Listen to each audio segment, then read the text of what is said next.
Shalom, hai aku Arka dari Telkom University. Sebelumnya kalian tahu nggak sih kalau di Telkom University itu sebenarnya ada ibadah? Jadi di Telkom itu sebenarnya ada ibadah mingguan, yaitu Oikumene. Nah, di sini aku juga mau bersaksi. Jadi aku itu orang yang baru percaya Tuhan belum lama, dan aku benar-benar sejauh ini dalam mungkin 2-3 bulan ini dibimbing dengan sangat baik, benar-benar diberi pencerahan, diberi arahan-arahan oleh bunda, oleh teman-teman sejawat, dan khususnya di ibadah Telkom University.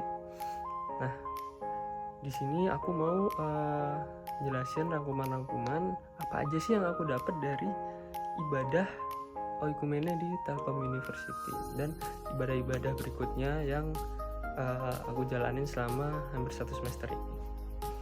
Jadi di minggu pertama Oikumene temanya One Body in Christ dari Efesus pasal 4 ayat 1-6. Di sini sebagai pembicaranya yaitu Bunda atau Pendeta Marieta Simanjuntak. Nah, khotbah ini menyoroti makna oikumene, yaitu panggilan untuk menjaga kesatuan tubuh Kristus di tengah keberagaman umat percaya. Rasul Paulus mengingatkan bahwa sebagai pengikut Kristus, setiap orang dipanggil untuk hidup sesuai dengan identitas barunya. Bukan sebagai individu yang terpisah, tetapi sebagai bagian dari satu tubuh yang memiliki satu Tuhan dan satu iman. Kesatuan yang dimaksud bukanlah sesuatu yang terjadi secara otomatis, melainkan harus diusahakan dengan tekun melalui sikap rendah hati, kelemah lembutan, kesabaran, dan kemauan untuk saling menopang dalam kasih. Damai sejahtera menjadi pengikat yang memelihara harmoni di tengah perbedaan pandangan dan latar belakang. Oikumene tidak berarti menghapus batas-batas denominasi atau mengabaikan identitas gereja masing-masing. Sebaliknya, semangat ini justru menuntun umat untuk menghargai keberagaman sebagai bagian dari kekayaan iman, sambil tetap mengakui bahwa di balik semua variasi, kita tetap satu dalam Kristus yang sama. Gitu. Untuk ibadah minggu kedua, yaitu Called to Serve Even the Struggles, dari Yohanes pasal 12 ayat 24-26. Pembicaranya yaitu Pak Kris Sujatmoko dari pembina PMK. Nah, di khotbah ini menegaskan bahwa pelayanan kepada Tuhan tidak selalu identik dengan kehidupan yang mulus dan bebas masalah. Justru mereka yang sungguh-sungguh melayani seringkali dipanggil untuk melewati berbagai pergumulan, tantangan, dan proses pembentukan iman. Nah, di situ aku juga semakin aku serius beribadah, sebenarnya terjadi banyak pergumulan juga, nggak semulus itu, tapi nggak apa-apa, aku jalani karena aku yakin setiap langkah yang aku tempuh, aku yakin ada Tuhan yang menyertaiku. Pergumulan itu bukan tanda bahwa Tuhan meninggalkan kita ya, melainkan bagian dari cara Tuhan memurnikan motivasi dan karakter hambanya, kayak gitu. Jadi dengan demikian struggle atau pergumulan dalam pelayanan bukan suatu yang perlu ditakuti, melainkan perlu dipahami sebagai bagian dari panggilan Tuhan. Di tengah proses yang sulit itu, Tuhan saling membutuhkan karakter Kristus dalam diri pelayannya, agar hasil pelayannya bukan sekedar kegiatan, tetapi kesaksian hidup yang memuliakannya. Nah, kemudian di minggu ketiga yaitu Walking in God's Plan, dari Yeremia pasal 29 ayat 11. Di sini pembicaranya yaitu Linsen Parlindungan Sitompul STMM. Nah, di khotbah kali ini menyoroti kebenaran bahwa rencana Tuhan atas umatnya selalu penuh kasih dan pengharapan. Seperti yang dialami bangsa Israel saat mereka dibuang ke Babel, Tuhan menegaskan bahwa pembuangan itu bukan bentuk penghukuman semata, tetapi bagian dari proses pemulihan dan mempersiapkan masa depan yang baik bagi mereka yang tetap setia dan berharap kepadanya. Pesan ini juga menekankan bahwa Tuhan tidak membeda-bedakan manusia, siapapun yang datang kepadanya dengan hati yang tulus dan mengalami proses pembentukan ilahi. Proses ini memang nggak selalu mudah, sebab sering melibatkan pergumulan, kehilangan, dan ketidakpastian. Namun semua itu bertujuan untuk mengukuhkan iman dan menumbuhkan karakter yang berakar di dalam Kristus. Untuk menjalani rencana Tuhan, umat percaya diajak untuk menapaki kehidupan dengan iman yang kokoh, bukan hanya mengikuti perasaan atau keadaan yang terlihat. Beberapa ayat seperti 2 Korintus pasal 4 ayat 18 dan Kolose pasal 2 ayat 7 menegaskan pentingnya memandang hal-hal yang tidak kelihatan, yakni janji dan kuasa Tuhan, sebagai dasar pengharapan. Nah, kisah Elisa dalam 2 Raja-Raja 6 juga diangkat sebagai contoh bahwa mata iman menolong kita melihat pertolongan Tuhan yang seringkali tersembunyi di balik situasi yang tanpa menekan. Gitu. Kemudian kita masuk ke minggu keempat dengan temanya yaitu Christian Friendship on Campus. Diambil dari Ibrani pasal 10 ayat 19 sampai 25 dengan pembicara Bunda atau Pendeta Marieta. Khotbah ini menyoroti betapa pentingnya membangun persahabatan Kristen di lingkungan kampus. Di balik keceriaan yang tampak di permukaan, banyak juga loh mahasiswa sebenarnya menyembunyikan rasa cemas, kesepian, atau pergumulan pribadi yang tidak mereka tunjukkan kepada orang lain. Dalam situasi seperti inilah persahabatan yang berakar dalam kasih Kristus menjadi sangat berarti. Persekutuan di antara mahasiswa Kristen memiliki dasar yang kokoh, yaitu akses langsung pada hadirat Allah melalui karya Kristus. Dari dasar inilah lahir relasi yang tidak hanya bersifat sosial, tetapi juga rohani, tempat setiap orang dapat saling mendukung dalam iman. Sahabat Kristen dipanggil bukan hanya untuk menemani dalam suka, tetapi juga saling menguatkan di masa sulit, menegur dengan kasih ketika salah jalan, serta saling mendorong untuk bertumbuh dan melakukan pekerjaan yang baik. Melalui relasi yang demikian, kasih Kristus dapat nyata di tengah kehidupan kampus.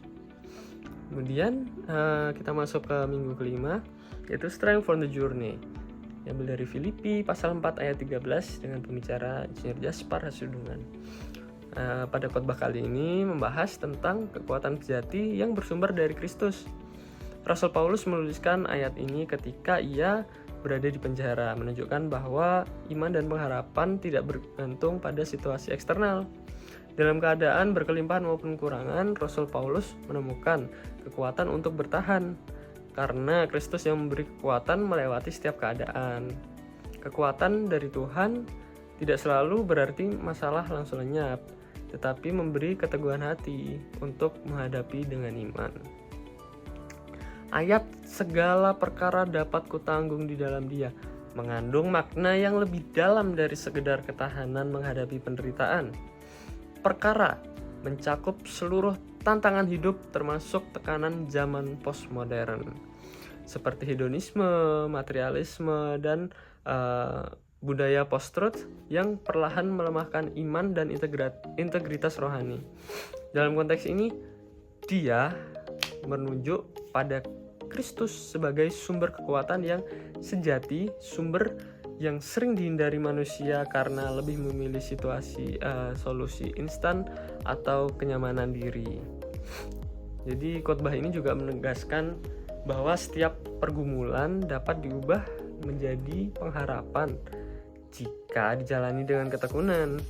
Pengharapan sejati bertumbuh ketika seseorang tahan uji, dan ketekunan itu perlu dilatih dalam keseharian.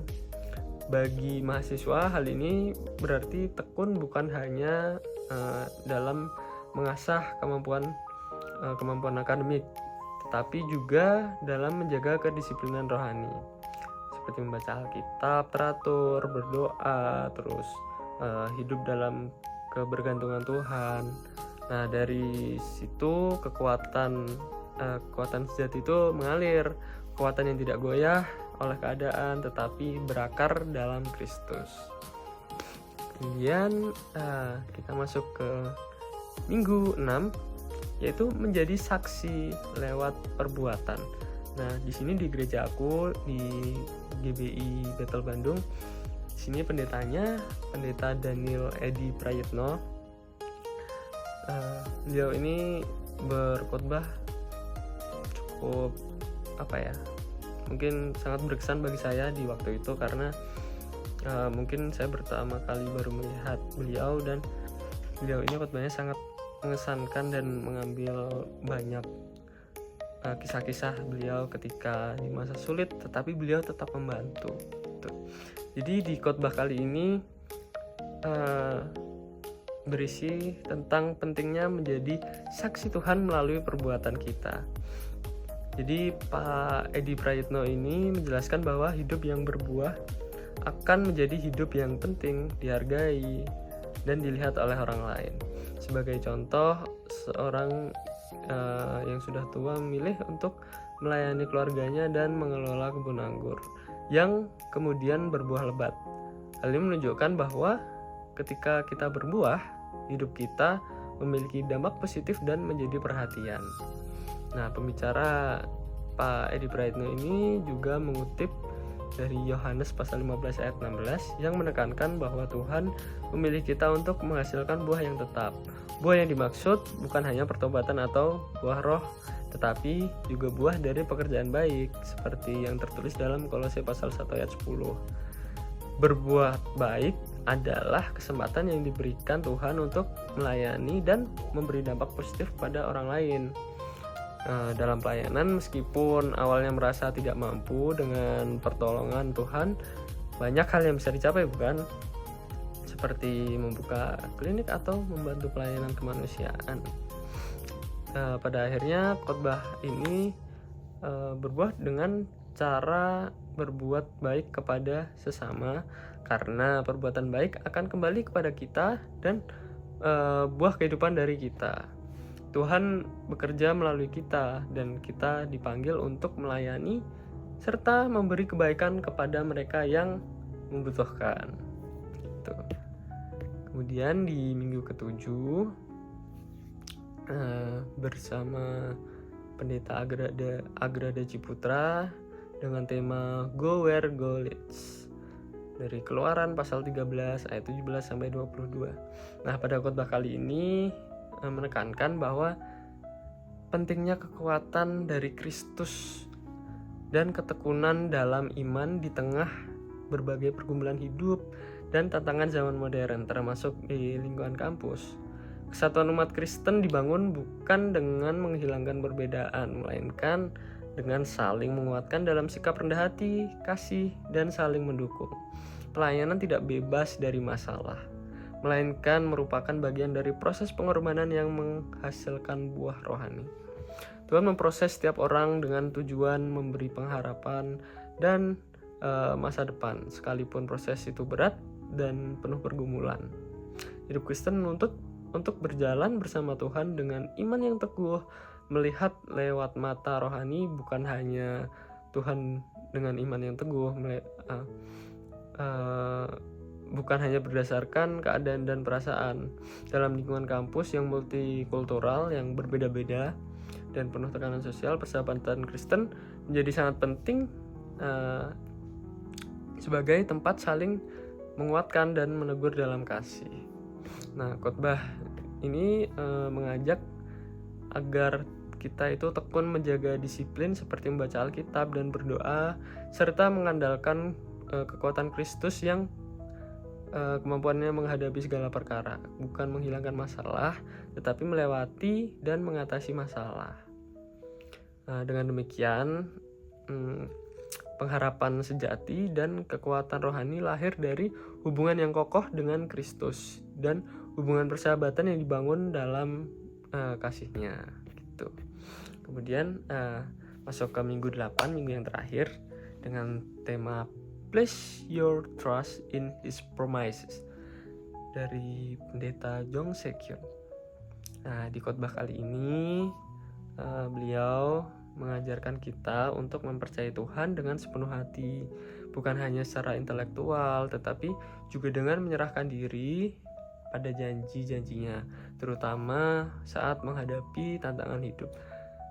Jadi Pendeta Jong Se-kyun menggunakan kitab Ulangan pasal 1 ayat 19-33 untuk menggambarkan bagaimana bangsa Israel meskipun telah melihat banyak mukjizat Tuhan tetap ragu untuk memasuki tanah yang dijanjikan.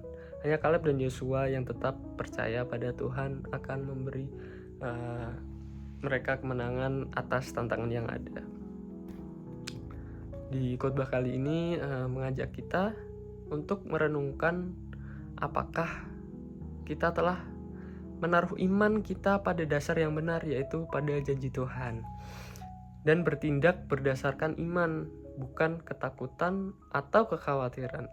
Pada akhirnya kita diingatkan bahwa Tuhan selalu setia menepati janjinya dan harus mempercayakan hidup kita padanya, bahkan di tengah ketidakpastian maupun banyak tantangan yang mungkin kita hadapi. Itu aja mungkin itu yang bisa aku sampaikan dari ibadah hampir 1 semester ini.